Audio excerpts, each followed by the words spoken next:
Good morning. Welcome to our weekly TreasuryONE update on the markets. With me today is Andre Cilliers, currency strategist of TreasuryONE. So, Andre, we've seen the rand continue its super run at the moment with the rest of emerging markets. The rand yesterday, being the best emerging market out there, we feel it's a little bit stretched at the moment. What is your view on the currency currently?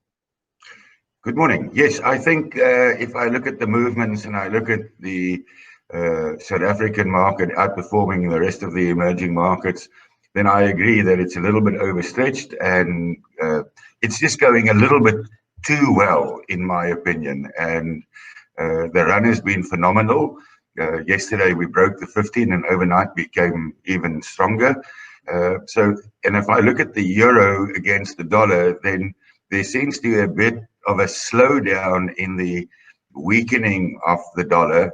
So whilst this is continuing on the strength of the rand, the overstretched situation comes in more and more. So I would not be surprised to see a bit of a pullback, but then we must keep in mind that through the history of the South African rand, we've never really found that fair ground where it stops in time and goes in time. So there is the possibility that it might run a little bit further. However, if one looks at technical levels, then my feeling is a pullback towards the lower 15s, but above the 15 again, before we see any further strength. And for further strength, we would have to look at what the US dollar is doing against the euro and the other major currencies. We will have to see further weakening of the US dollar to aid the rand in this current run to its lower levels, or stronger levels rather. Yeah, we also have the ECB interest rate announcement on Thursday, where they're expecting to keep interest rates unchanged. And then Christine Lagarde has the press conference and notes afterwards, which could have an impetus in what happens to the euro longer term. We've seen over history that volatility comes in whenever she speaks, or previously when Mario Draghi spoke. So what is your expectations with what the ECB is going to announce on Thursday? Well, in terms of what the ECB is going to announce, I would really expect them to just continue with the talk about continued stimulus, doing everything that they can do in their power to aid the European economy, and that would sort of be read with in line with the markets of doing further stimulus, most probably look at further interest rate changes to aid the economy. However, I feel that interest rates has run its path, it's run its course, and I don't think that there would be any change, and it's the same on the side of the BOE.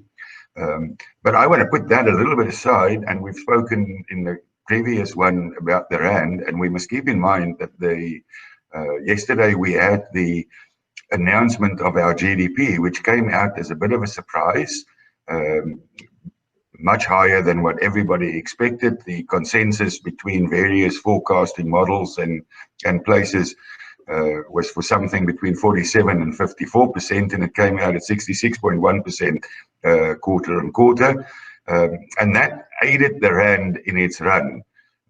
I think that's a little bit optimistic, but that does give us a little bit of hope in terms of where we will end the year.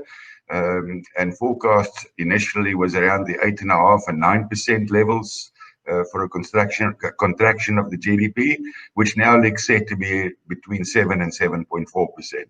That's also aiding Mr. Mboweni, because that simply means that his revenue collection could look a little bit better than what he anticipated initially, and that could do well for the fiscal side.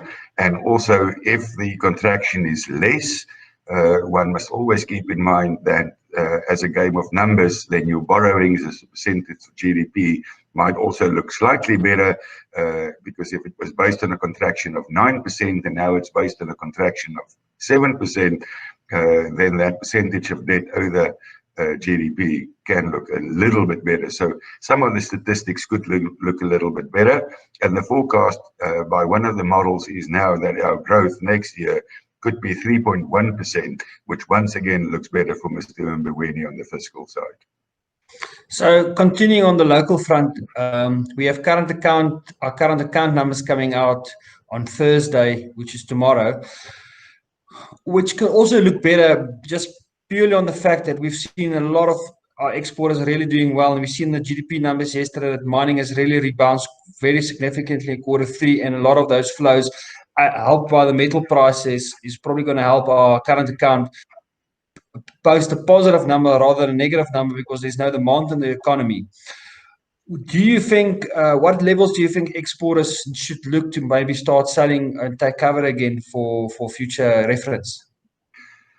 Well, that's an interesting one and a very difficult question, because if one looks forward on the longer term, then I would stay out of the market as an exporter at this stage. I would wait for levels above the 15 again. I would look at levels at 15.30 and 15.40 before I start taking cover. But when I say that, then I immediately add that that's for longer term, and that's if your exports are going to come in between six months and more. If you have very, very short-term money that's going to come in, and then I would look at anything above 15, I would start selling and take advantage of the forward points that you still get, because that pushes you a little bit higher. So that's on the short end. Once again, on the short end, I would look at getting my imports covered and have my payments done at these stronger levels. And then if we see it going towards the 1480 and 1470 levels, then I would tend to rather look from an import side to take longer term cover and protect those levels for myself in doing my payments at those levels, going longer term. But exporters, longer term, I would stay off a little bit. Thank you so much for your time. Have a wonderful day. Thank you.